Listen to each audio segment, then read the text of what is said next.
Welcome, and thank you for standing by. At this time, all participants are in listening mode until the question and answer session of today's conference. You may press star one on your phone now to join the queue for questions. I'd like to inform all parties that today's conference is being recorded.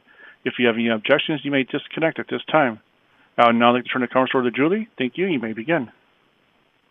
Good morning, and thank you for joining us.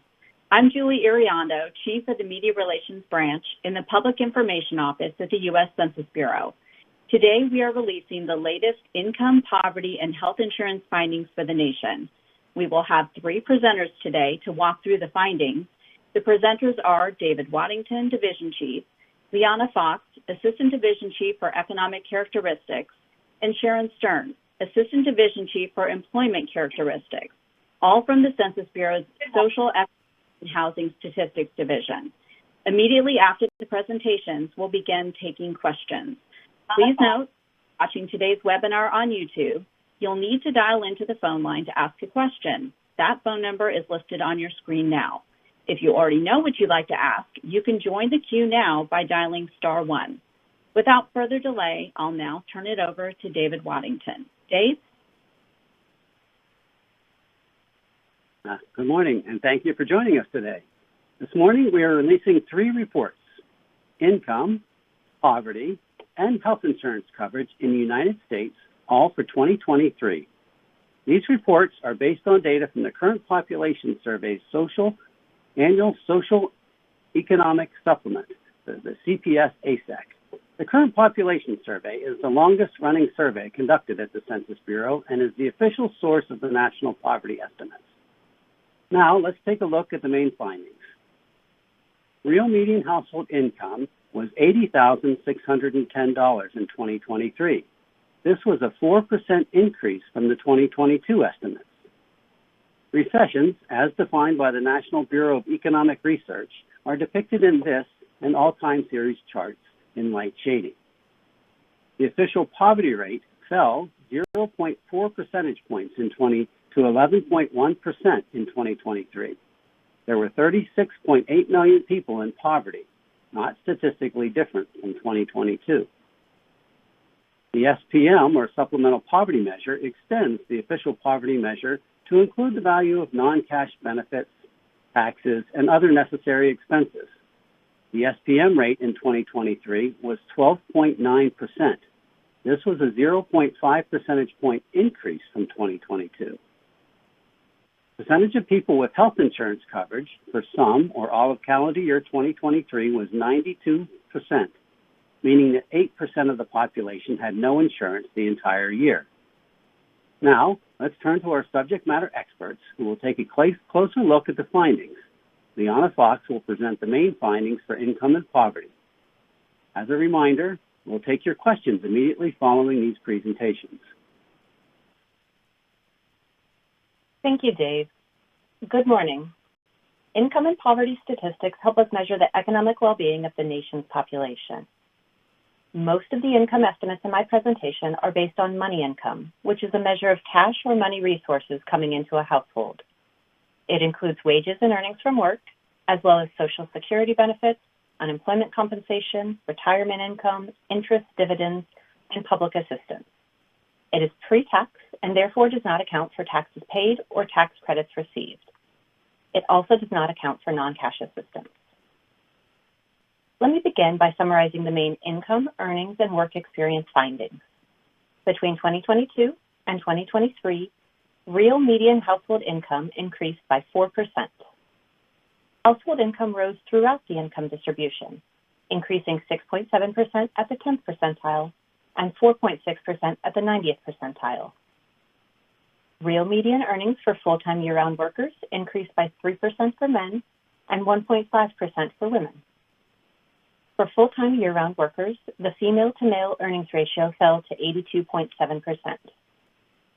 Now let's take a closer look at these findings. This chart shows median household income estimates from 1967 to 2023 in real inflation-adjusted dollars. This adjustment reflects a 4% increase in consumer prices between 2022 and 2023. The median is the point that divides the household income distribution into halves, one half with income above the median and the other with income below the median. Real median household income increased 4% from 2022 to $80,610 in 2023. This is the first annual increase in median household income since 2019, before the COVID-19 pandemic began. The 2023 median household income is not statistically different from the 2019 median. Now looking at income by race and Hispanic origin. Asian households had the highest median income in 2023, followed by non-Hispanic white and Hispanic households. Black households had the lowest median income. Of these groups, only the median income for non-Hispanic white households increased significantly between 2022 and 2023. In addition to looking at the median or 50th percentile, examining other points along the income distribution provides insight into how lower and higher income households fared. Here we see that household income rose across the income distribution, increasing 6.7% at the 10th percentile or lower end, and 4.6% at the 90th percentile or top end of the income distribution. The Gini index is a measure of income inequality that ranges from 0 to 1, with 0 representing total equality and 1 representing total inequality. The Gini index was 0.485 in 2023, not statistically different from 2022. This slide adds estimates for post-tax income, which accounts for federal and state income and payroll taxes, as well as temporary cash payments administered by tax agencies like rebates or stimulus payments. In 2023, pre-tax and post-tax income paint similar portraits. The Gini index did not change significantly for either measure, but income increased at all 3 percentiles shown. This is the first year that historical post-tax income estimates back to 2009 have been included in the appendix to the income report. This slide shows both pre-tax and post-tax income across the income distribution from 2009 to 2023 for the median, 10th, and 90th percentiles. Here we can see that in 2023, pre-tax money income was higher than post-tax income at the 90th and 50th percentiles, but not significantly different at the lower end of the income distribution. These slides look at earnings and work experience for people aged 15 and older. Earnings are the sum of wages, salary, and self-employment income. Earnings comprised 77% of aggregate income in 2023. Total workers include both part-time and full-time workers. A full-time year-round worker is a person who worked at least 35 hours per week and at least 50 weeks per year. This slide shows 2023 real median earnings among all workers and full-time year-round workers by sex. Looking at total workers, median earnings increased 2.6% for men and decreased 2% for women. In comparison, median earnings for full-time year-round workers increased by 3% for men and 1.5% for women. Here we see historical median earnings for full-time year-round workers by sex. The ratio of these estimates is called the female-to-male earnings ratio. The earnings ratio declined to 82.7% in 2023. This means that women earned about 83% as much as their male counterparts. This is the first annual decline in the ratio since 2003. To find our full income report and additional resources, please visit our website. Now let's turn to poverty. The Census Bureau produces 2 poverty measures each year, the official poverty measure and the supplemental poverty measure, also known as the SPM. Between 2022 and 2023, the official poverty rate fell 0.4 percentage points to 11.1%, while the SPM rate increased 0.5 percentage points to 12.9%. We'll discuss each of these measures in turn, beginning with official poverty. The official poverty measure, established by the Office of Management and Budget Statistical Policy Directive 14, uses the same definition of money income as the income estimates discussed earlier. The components of money income are shown again here. Poverty status is determined by comparing money income to a poverty threshold. The official poverty threshold is adjusted for family composition, but does not vary by geography. In 2023, a family with 2 adults and 2 children was classified as in poverty if their income was less than $30,900. Here we have the official poverty rates and the number of people in poverty from 1959, our first year of estimates, to 2023. In 2023, the official poverty rate was 11.1%, down 0.4 percentage points from 2022. There were 36.8 million people in poverty in 2023, not statistically different from the previous year. This slide shows official poverty rates by age. Of the three categories, children had the highest poverty rate in 2023 at 15.3%. Between 2022 and 2023, only the poverty rate for 18 to 64-year-olds changed significantly, falling 0.6 percentage points to 10%. Here we have trends in official poverty by race and Hispanic origin. Between 2022 and 2023, poverty fell 0.9 percentage points for non-Hispanic white individuals to 7.7%. Poverty rates for the other groups in this figure did not change significantly between years. Poverty rates for additional race and Hispanic origin groups are available in the report. Now let's turn to the supplemental poverty measure. The SPM uses different resources and thresholds than the official poverty measure. On the resources side, the SPM adds non-cash benefits from government assistance programs, like housing, utility, and nutritional assistance programs, and subtracts taxes and necessary expenses, like work, childcare, and medical expenses. SPM thresholds are produced by the Bureau of Labor Statistics using Consumer Expenditure Survey data. Separate thresholds are created for renters, homeowners with a mortgage, and those who own their home free and clear. The figure on the left shows official and SPM poverty thresholds for units with 2 adults and 2 children. Additionally, the SPM adjusts for geographic differences in housing costs, while the official poverty threshold is constant throughout the United States. The map on the right shows SPM thresholds for renters after they've been adjusted for geographic differences in housing costs. The yellow areas have lower SPM thresholds for renters than the official poverty measure, while the blue and green areas have higher thresholds. This slide presents SPM and official estimates from 2009 to 2023. The official estimates shown here use the official poverty measure definitions, but include unrelated individuals under age 15, so that the SPM and official measures can be compared directly. In 2023, the SPM rate was 12.9%, 1.8 percentage points above the official rate. The two measures diverged in 2023, with the SPM rate increasing while the official rate fell. The next set of slides show SPM and official rates by age. The first is for children under age 18. The SPM rate for children increased to 13.7% in 2023. The official rate was 15.2%. This is the only age group where the official rate was higher than the SPM rate in 2023. The SPM rate for 18 to 64-year-olds was 12.2% in 2023, 2.2 percentage points higher than the official rate. The SPM rate for adults 65 years and older was 14.2%.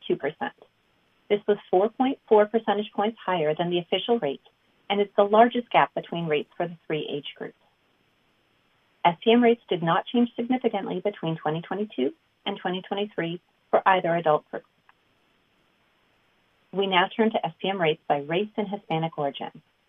Hispanic individuals had the highest poverty rates in 2023, followed by Black and Asian individuals. Non-Hispanic white individuals had the lowest poverty rates. Of these groups, only the rates for Asian and Hispanic individuals changed significantly from 2022, both increases. Finally, the SPM allows us to gauge the effectiveness of tax credits and transfers in alleviating poverty. It also lets us see how necessary expenses can increase poverty. This figure shows how the number of people in poverty changes if we add or subtract a single resource element from the SPM. It shows the effect for both the overall population and by age. Some of these elements, like Social Security and unemployment insurance, are included in the official poverty estimate. Others, like refundable tax credits and medical expenses, are included only in the SPM. Using this chart, we can see that 27.6 million people were taken out of poverty by Social Security benefits. Approximately 70% of these individuals were age 65 and older. 6.4 million people were taken out of poverty by refundable tax credits. Of these, 3.4 million were children. Finally, 7.4 million people were pushed into poverty by medical expenses. Please visit our website to find the full poverty report and additional resources. Next, Sharon Stern will summarize the findings for health insurance. Thank you, Liana. Health insurance coverage is an important measure of our nation's overall well-being. Health insurance provides greater access to medical care, protection from high unexpected costs, and more economic stability. Each year, the Census Bureau provides data on health insurance coverage. We look at who is and isn't covered and what type of insurance they have. Let me begin by summarizing the main findings this year. 8% of the population, or about 26.4 million people, did not have health insurance coverage at any point in 2023. The uninsured rate was not statistically different from 2022. People are counted as insured if they had coverage at any time during the year, even if they did not have coverage for the full year. In 2023, most people, 92%, had health insurance coverage at some point during the calendar year. 65.4% of people held private coverage.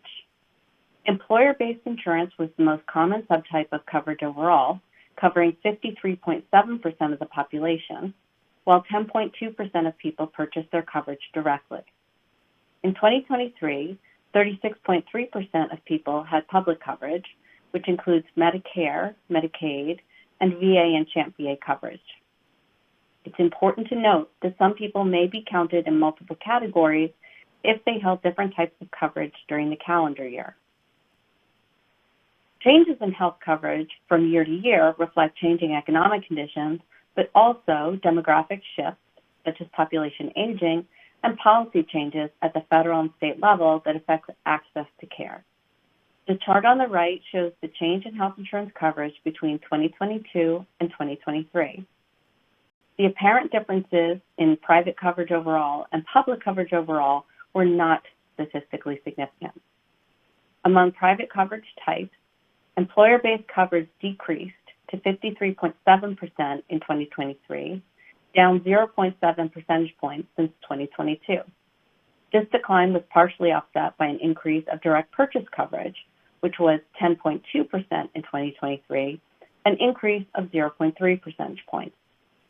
While the percentage of people with Medicare coverage increased, this was due to a growth in the number of people age 65 and over, and not a change in Medicare coverage for adults in that age range. Now we turn to the uninsured rate over time to give context for coverage levels. This figure shows uninsured estimates from 2013 to 2023.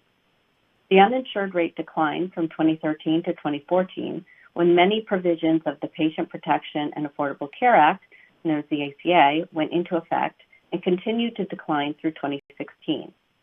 After switching to the new processing system, the 2017 rate was 7.9%. 2023 saw no change in the uninsured rate compared to the previous year, and the rate remained near historic lows at 8.0%. This figure shows uninsured estimates from 2013 to 2023 by different age categories. Working age adults consistently have the highest uninsured rates, while the rates for adults 65 and older are the lowest. Between 2022 and 2023, the uninsured rate for children under 19 increased 5.8%. The uninsured rate for adults 65 and older continued to hover around 1%. Looking at the uninsured rate by race, we see there were no changes between 2022 and 2023. Hispanic people had the highest uninsured rate, while non-Hispanic white and Asian people had the lowest uninsured rate. Today, we are also releasing an America Count story comparing health insurance outcomes for people by the family's income to poverty ratio. The chart on the left shows children under age 19. The chart on the right presents adults 19 to 64. Working age adults between 100 and 399% of poverty saw their uninsured rate decrease between 2021 and 2022 before increasing in 2023. None of the other groups shown here had a statistically significant change between 2022 and 2023. More information is available on our report, supplemental table, and America Count story. Now I'll turn it back to David Waddington. All right. Thank you, Sharon and Liana. That concludes our presentations. To recap the highlights, in 2023, the real median household income was $80,610. The official poverty rate was 11.1%. The SPM rate was 12.9%, and the uninsured rate was 8.0%. I also want to share that we are releasing several America Count stories, blogs, and other working papers today. The America Count stories are listed here, and the other papers and blogs are in our press kit. And now I want to turn it back over to Julie, who's going to lead the question and answer session. Thank you, Dave. We're now ready to begin taking questions. As a reminder, for questions out of scope with today's findings, please contact the Public Information Office at pio@census.gov. We are happy to help. Operator, can you please provide instructions on how people submit their questions? Thank you. At this time, if you'd like to ask a question, please press star 1 on your phone. Please ensure that your phone is unmuted and state your name clearly when prompted. Again, that is star 1 to ask a question. If you need to withdraw from the queue, press star 2. One moment, please. Thank you, Operator. As we wait for questions to queue up, I'd like to mention resources for today's release can be found in our press kit on census.gov.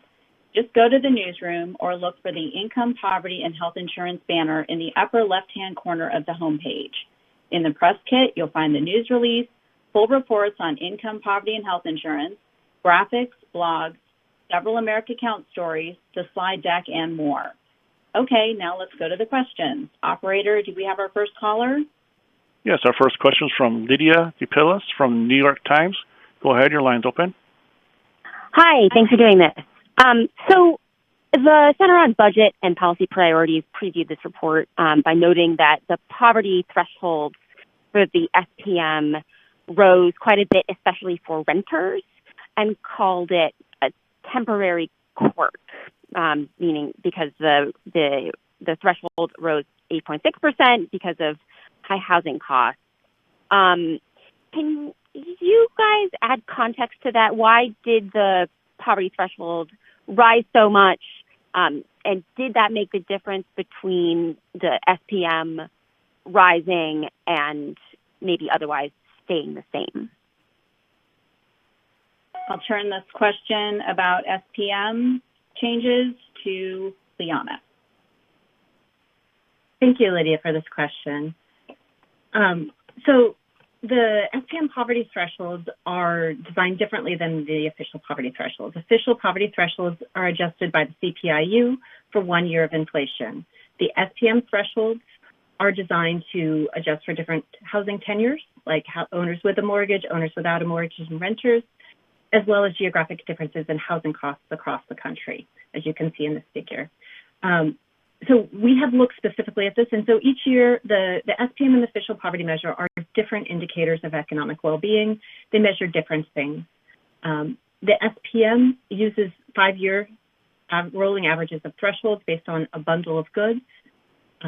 This is developed after years of research with the National Academies of Sciences panels and Interagency Technical Working Group, and this helps smooth changes over time. So we will see a 5-year moving average as opposed to a single-year change in prices. We did look at, each year we look at differences and why the two poverty measures might trend differently. This last year, we saw SPM increasing while official decreased. And this was primarily driven by changes in thresholds. And we have a Research Matters blog that will be going out later today that looks at what if we had adjusted the supplemental poverty measure by the same measure as the official. So if we would have used CPIU as opposed to the changing bundle of goods that we use for SPM thresholds. And we find that if we would have used the same measure, if we would have used inflation at 4.1%, SPM would not have statistically changed from 2022. So it would have been 12% as opposed to 12.9% that we see with the full threshold. Does that answer your question? I think so, yes. If you'll entertain one quick follow-up, the poverty rate rose more for, I believe, Hispanic people. Do you have a sense of whether the increasing numbers of people coming over the southern border affected that? Are we measuring people who are newly arrived and maybe without income for that reason? Sure. So the current population survey doesn't necessarily distinguish between who has recently arrived or who came here years ago or any of that. So I can't really say whether that is changing any of this. We do see that we have an increase in full-time year-round Hispanic workers, especially Hispanic female, but that's full-time year-round work. I don't think I have anything else to add to that. Okay, thank you. Thank you for your questions, Lydia. Operator, do we have our next caller? Our next caller is Tammy Luby from CNN. Go ahead, your line's open. Hi, Tammy. Hello. Hi, thank you so much for holding this call. Can you tell us a little bit more about the change in income and particularly the fact that this is the first statistically significant increase in real median household income since 2019? And also, can you talk a little bit more about the female to male earnings ratio? Thank you for the questions, Tammy. Back over to Liana. Sure. So real median household income in 2023 was $80,610. This is a 4% real increase from 2022. So it's not significantly different from 2019. So 2019 is our peak prior to that. So we're not statistically different. So this means that we are back to that pre-COVID peak that we experienced. So this was a 4% increase this year. Last year we had a 2.3% decrease. You can see in this figure the changes that we've had over time. When you're looking specifically at the male to female earnings ratio, there's a composition story there too. So while we saw that earnings for men increased, for full-time year-round working men increased 3%, female earnings only increased by 1.5%. And some of that could be a composition story. If we have younger or newer workers coming in that are working full-time year-round, part of that, again, I mentioned we have an increase in Hispanic women working, and they tend to earn less. So that would be potentially driving the median earnings down slightly. This is a significant decline in the male to female earnings ratio, or the female to male earnings ratio, but it's a relatively small decline of 1.5%. Thank you. Okay, thank you. And I just wanted to confirm, so we're basically back to our median income peak over time? So it's matching the 2019 peak? Yes, we're back to our median household income peak. We are back to 2019 levels for full-time year-round workers, and our earnings for all workers is higher than 2023, or higher than 2019. Thank you. Thank you for your questions, Tammy. Operator, do we have our next caller? Next caller is Emily Pex from Axios. Go ahead, your line's open. Hi, Emily. Hi, how are you? Thanks for doing this. I wanted to ask also about the female to male income ratio, the first annual decline since 2003. You mentioned composition effects. Can you talk a little bit more about what you mean by that? Liana? Sure.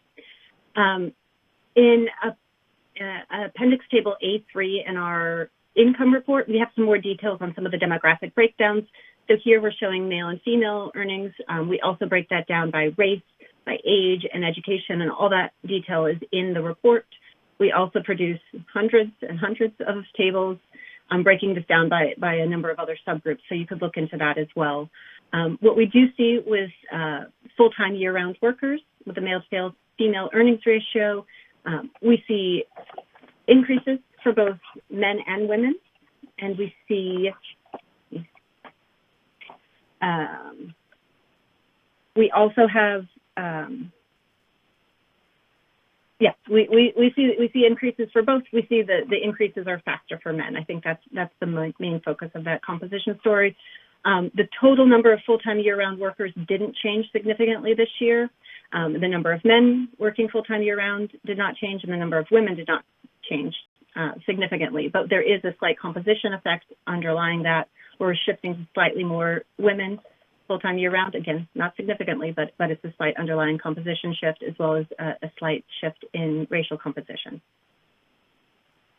So more women were full-time workers in 2023, but they were making less money. So it's not a significant number of more females. So we would say it's not a. They are making more money, but their earnings aren't rising as fast as men's earnings were. Okay. Thank you. Do you have a sense for why? I'm sorry. Do you have a sense for why? No, I don't. I mean, there's a lot of stories in there about composition. It's really hard to disentangle some of this. What we are seeing is we're seeing widespread income gains across the income distribution. But this is a sample, and we're capturing a lot of different pieces behind what's happening. Thank you. Thank you for your questions, Emily. Operator, do we have our next caller? Yeah, our next caller is Grace Seegers from New Republic. Go ahead, your line's open. Hi, Grace. Hey there, thank you. Hey, thank you for doing this. I was hoping you could contextualize the numbers for child, and specifically why child poverty was the highest, why children had the highest poverty rate in 2023. Thank you for your question, Grace. This one is about child poverty. Liana? Thank you, Grace. Are you specifically asking about official or FPM or both?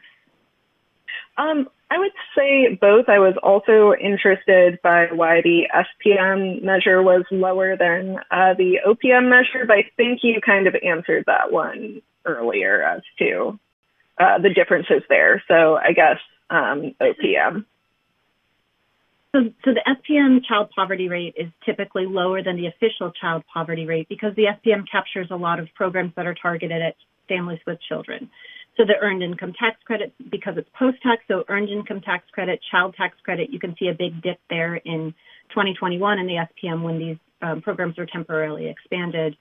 So SPM thresholds are adding in the value of SNAP, the Supplemental Nutrition Assistance Program, school lunches, other nutritional assistance programs that are more targeted at children with families. And that's why we see SPM poverty rates lower than official poverty rates for children.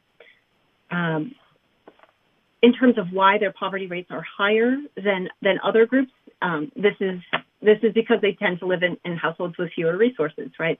So they're in households, they're usually not workers themselves. Some of them between age 15 and 18 are workers, but they live in households often with other children, with younger adults because their parents are younger than, parents are younger than older adults. I don't know, I said that weird, but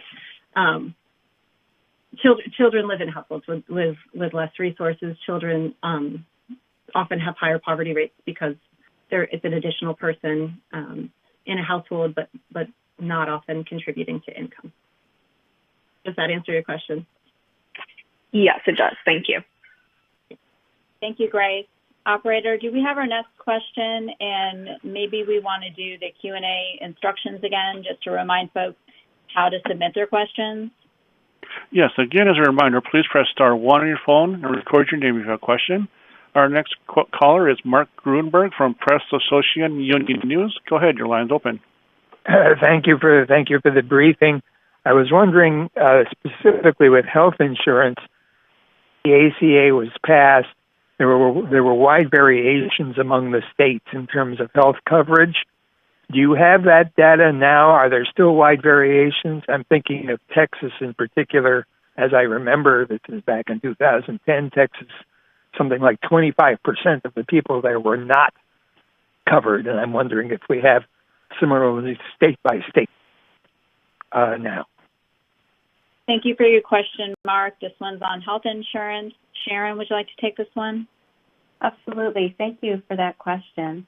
Our state-level estimates come from the American Community Survey, which will be released on Thursday, and we will have detailed information on state. We have a brief looking at the two periods, 2013 to 2019 and 2019 to 2023. We have a visualization. We have a working paper. We actually have a lot coming out on Thursday. I believe Julie can explain that qualified media are allowed to access via the embargo, which I believe started today. So for planning stories for Thursday, I know that there's some availability, but I'm not in a position to share those data now as they are not public. Okay, thank you. Can you also sort of break it down, again, speaking of health insurance, by, I hate to say this, political coloration of states, red states versus blue states over time? Pardon me. We don't do that. I wouldn't even know where to begin. Those are political decisions, not statistical ones. But when the state-level data are available, anybody could group states in whatever manner they like. They'll be available. The individual numbers and percentages will all be available. So should people want to do that analysis, the data will be available for it. Thank you. Thank you for your questions, Mark. As Sharon said, we're a nonpartisan federal statistical agency. Our mission is to provide high-quality statistics that measure our nation and our people. Operator, do we have our next question? Yeah, next question is from Nicholas Sorensen from Erie News. Go ahead, your line's open. Hi, Nicholas. Hello, thank you for taking the time to answer this question. It was touched on a little bit ago, but the children's poverty rate, I'm wondering, we're seeing some increases throughout the year. Are these measured like through programs that schools offer, or just like how, like how much more data are collecting? Because it seems to be like rising over the years. If you could just expand on that a little more. Thank you for your question, Nicholas. This is about child poverty rate, more clarification. Liana? Sure. So thank you, Nicholas, for that question. So we see child poverty increasing. We've seen it increasing since 2021 due to the expiration of pandemic era programs. So we had the fully refundable child tax credit. We had an expanded EITC. We had expanded supplemental nutrition assistance programs that were all in effect, and they have since expired. And that's why we're seeing some increases in child poverty for among SPM child poverty. So the SPM includes, you mentioned like school programs, so it includes nutritional assistance programs such as the Supplemental Nutrition Assistance Program, school lunches, WIC, the Special Supplemental Program for Women, Infant, and Children, as well as housing subsidies, energy assistance such as the low-income energy assistance program. It also subtracts out necessary expenses. So it would subtract out work and childcare expenses, medical expenses, and taxes paid.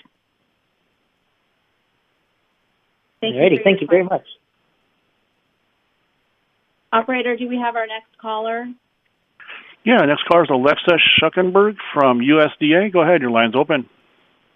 Hi, Alexia. Hi there, Alexei Schnockenberg, USDA Food Nutrition Service. I'm just asking about the distribution of real wage income growth in the 2019 to 2023 period.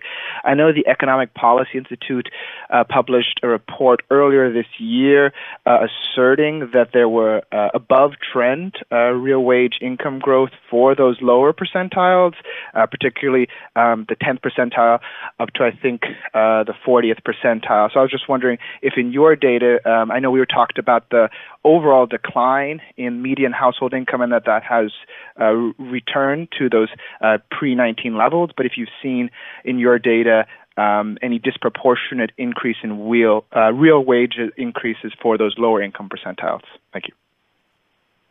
Thank you for your question. This one sounds like it's for Liana, income growth. Great. So thank you for this question. The data you're talking about are wages, and we're not looking at wages. We're looking at we're looking at earnings, which are throughout the whole year, as well as household income, which includes wages, and a majority of that is from earnings. I wouldn't say that we're not seeing anything that we would consider disproportionate. We're seeing increases throughout the income distribution. So we saw some higher increases in household income at the 10th percentile, that's 6.7%, compared to the median, which was 4%. But these increases in total household income were fairly evenly distributed throughout the income distribution. Thank you for your question. Operator, do we have our next caller? Yeah, our next caller is Lauren Reliford from Children's Defense Fund. Go ahead, your line's open. Hi, Lauren. Hi, yes, good morning. This is Lauren Reliford from the Children's Defense Fund. I hope your morning beverage is still doing the trick after a day like today. I had kind of a two-part question. One was wondering if you guys have any data or narrative that accounts for the variation in poverty numbers due to race. And then also wondering if you have data for children, childhood poverty aggregated by race as well. You may have covered it, but I hopped on a little late, so I apologize. Thank you for your question about poverty by race. Liana, would you like to take this one? Sure. Lauren, thank you so much for your question. If you look in our report, we have a figure that shows child poverty by race for SPM. That's figure 5, that's over time. We also have in the appendix to our report details of many more race and Hispanic origin groups, both for official and SPM poverty over time. In terms of a narrative, I don't think that there is a set narrative. There's different things happening. We saw child poverty increasing for all the race and Hispanic groups between 2021 to 2022. 2022 to 2023, we don't see increases for all the groups. So all of that information is in the appendix to the report or in the actual report. Please follow up if you have any specific questions. Yeah, thank you. Have a good one. Thanks. Thank you for your question, Lauren. Operator, can you please provide instructions one more time so people can know how to submit a question? Yes, so again, as a reminder, please press star 1 on your phone and record your name if you have a question. One moment, please. Thank you, Operator. As we wait for the next question to queue up, I'd like to note some of our upcoming major releases. On Thursday, September 12th, the 2023 American Community Survey one-year estimates will be released. Sharon mentioned this a little bit ago. We'll have the state estimates available for health insurance, so please be sure to check that out. Embargo access for credentialed media started at 10 a.m. this morning. You can find more information in our newsroom under helpful links. Next week, the Census Bureau will hold a pre-release webinar about the 2020 Census Supplemental Demographic Housing and Characteristics File. The pre-release webinar will be held Monday, September 16th at 3 p.m. Eastern. The embargo for the new 2020 data will begin on September 17th. And as a reminder, if you haven't already done so, credentialed media will need to register for embargo access. The data will be publicly available on September 19th.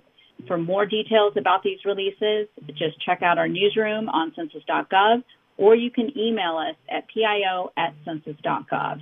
Operator, do we have our next caller?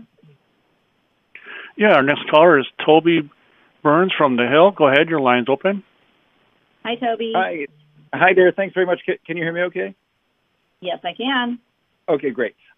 Just two questions for you, really. What, and both are sort of qualitative in nature here. I'm just trying to figure out what the data actually means. If we have the OPM going down and the SPM going up, and the SPM accounts for things like